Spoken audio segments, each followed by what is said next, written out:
Welcome to Fashion Show Reaction with Facial Recognition, where we react to fashion show videos, but with a twist. We apply facial recognition technology so that we can identify the models. For our debut episode, we are going to react to Elie Saab's Autumn-Winter Couture collection for 2024-25 because almost all the dresses are beautiful. Are you ready? Here we go. As we identify a model, they will be freeze-framed and their name will show in the roster on the left. This first dress has me thinking about Gomez Adams telling Tish how great she looks. One of the great things about this show is it is old school in that most of the models wear two different looks. One can just imagine the rush to change outfits backstage. The show is generally grouped into colors starting off with black, then a few unfortunate green pieces, some more effective red dresses, then finally working through pale looks, and ending in an off-white wedding gown.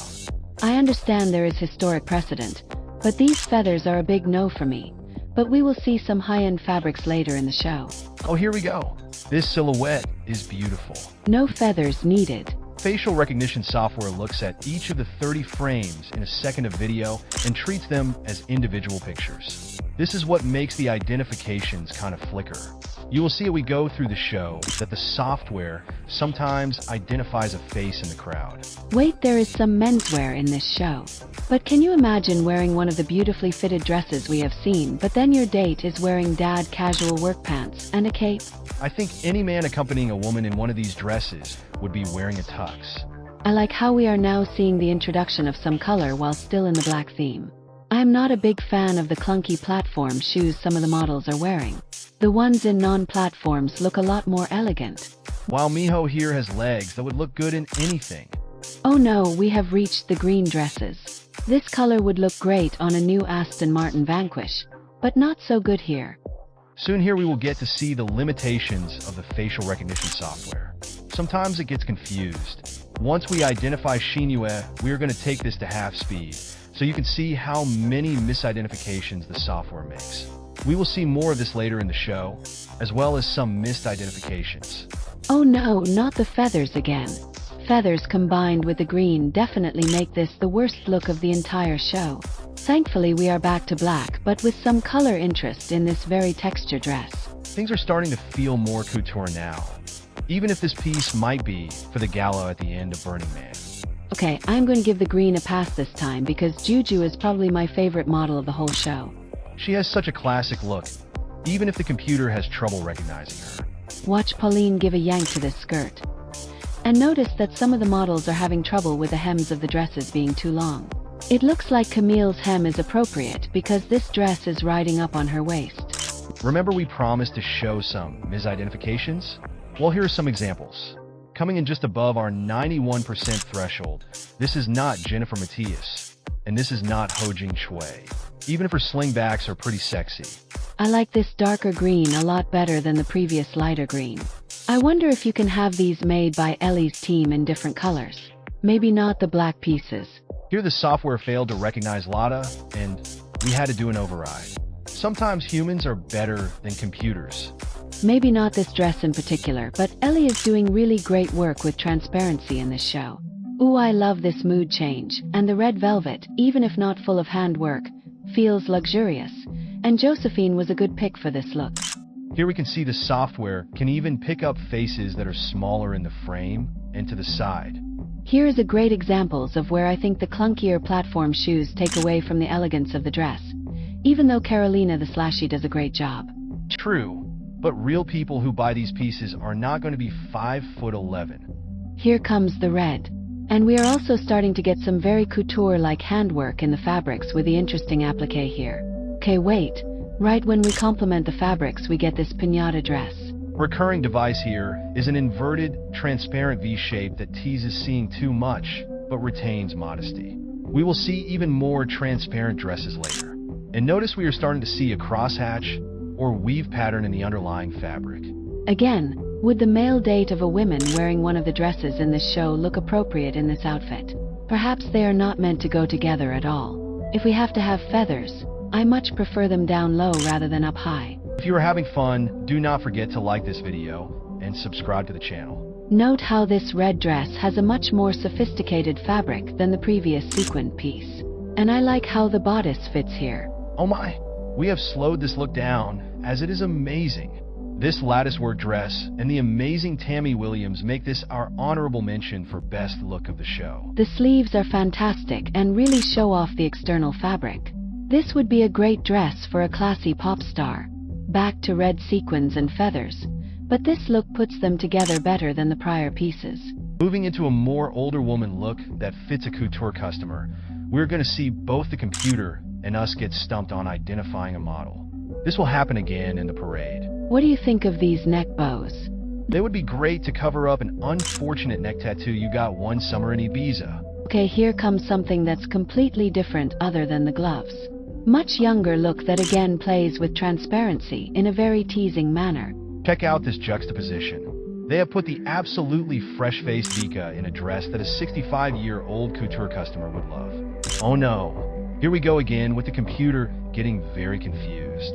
We will slow it down again so you can see the chaos. The dress is great though. Love this black and shiny combination. And here comes more of that mixture.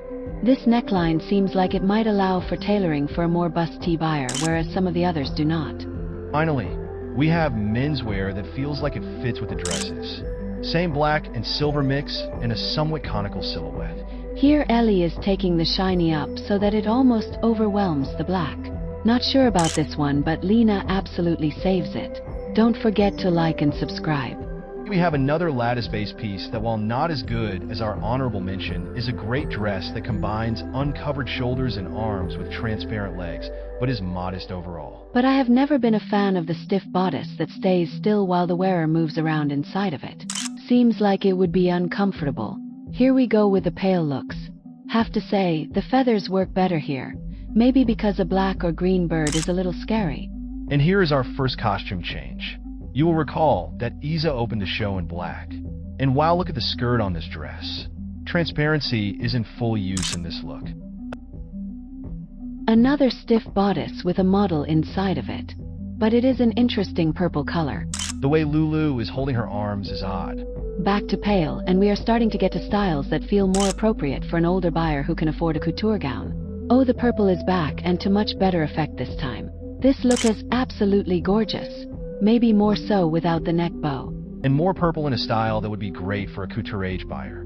The neck bow could cover a lot of sins, but the platforms might be a bit much for all, but the most spry of grandmas. You're just being mean now. Takes a long time to be able to afford couture. This dress is elegant, almost ethereal. It's almost a sin they covered Miho's fit legs here. We are solidly into society. Lady goes to the gala couture space now, and this color fits perfectly. Perhaps a little color could be added with a small clutch. But wait 1 second. We have a winner. This is our easy pick for look of the show, with its very elegant chainmail fabric delivered in an edgy, unsymmetrical style. This piece leads the parade, so we guess Elie agrees. Just wow, and we love the Dawn uses a stage name like a rock star. Thankfully, the computer is doing a better job with Shinue in her second outfit than in her first, but it is still pretty bad. Shinya gets to dump the green and get into what looks like a piece from a period film. But look at the handwork here. Impressive. Computer still cannot figure out who Juju is. We had to jump in and offer an override here. Software is obviously not perfect. It does have weaknesses. I am still fuzzy on why the computer struggled with Shinue, but has no problem nailing an identification of Hoji. Here we get a dress with a period style top with a very sexy, transparent skirt. You better have a small waist and some shapely legs for this one. If not, this flowing, demure look might be for you. Now we are getting into some seriously couture-level fabric, which is shown off in the scarf as well as the dress. Very nice piece, but surely not as impressive on a normally sized person. This is an autumn and winter collection after all, so this dress with more coverage makes sense. And the embroidery work is beautiful. I bet buyers will add gloves to this look. Okay, this is something new in the collection. A mini cape top paired with a long cape on the skirt. Full skin coverage and a commanding look for the grandmother of the bride. Stop making fun of grandma. The feathers are back. Can you imagine what it cost to get this dress dry cleaned? Maybe you just send it back to the atelier. One time use only. Wouldn't want to get caught wearing it twice like you were poor or something. And here is the one dress that does not seem to fit in with the rest of the show. Still very nice. Back to our regular programming. Here we see the shiny matched with the pale look. This is fantastic. But then we get back into the period costume look. Grandmas love Downton Abbey, so this works great. I think you just dream you had a grandmother who has enough money to buy an Elie Saab dress so that she leaves you the leftovers. I get the feeling Elie knew we were going to make fun of his feathers, so he cranked them up a few notches for the last dress before the wedding gown just to rub it in.